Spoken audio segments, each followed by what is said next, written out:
Hey guys, I want to talk to you about levels of business ownership. So many of you asked me, Carla, how did you get your business to where it is? And what I can say to you is not where I ultimately wanted to go and is not where it originally was. There's so many levels to running a business. I just want to give you a couple of tips that can really help you out.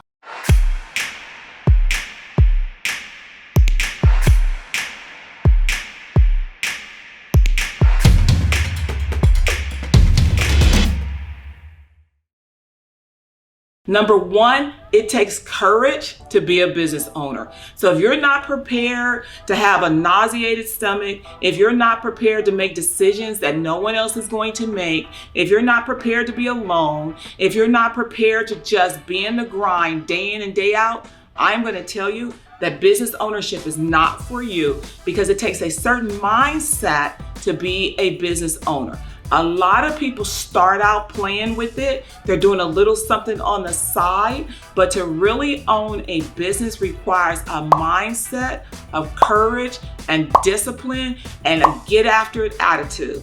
That is definitely what's required.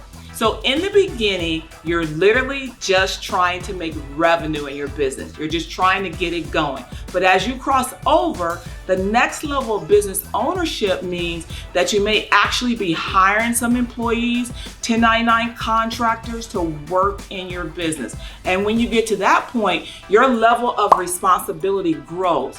Why? Because you're now responsible for making sure that those individuals are paid every single time on time. And you're responsible for managing those projects to get them paid. So you've gone from being a solo person to onboarding employees now and holding another level of responsibility in business.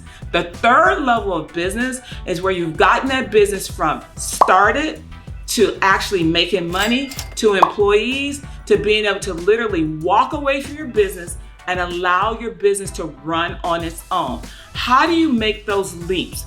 You make those leaps one stumble, one fumble, one failure at a time, but you continue to fail forward. Because my philosophy is that if you're going to fall down, you want to make sure that you fall on your back, because if you can look up, you can get up. And you're always going to have failures in business, but you as the business owner decide, was that a failure or was that a lesson?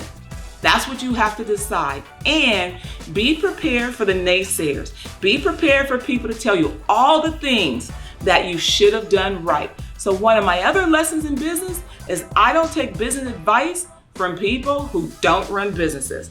Why is that? Because they literally do not sit in your seat. They literally don't know exactly what's required to run a business. You need grit, you need discipline, you need courage, and you got to have that consistently throughout. So if you want more information on how to run a business, tips on what's needed, comment below or click on the link. I'm happy to answer your questions.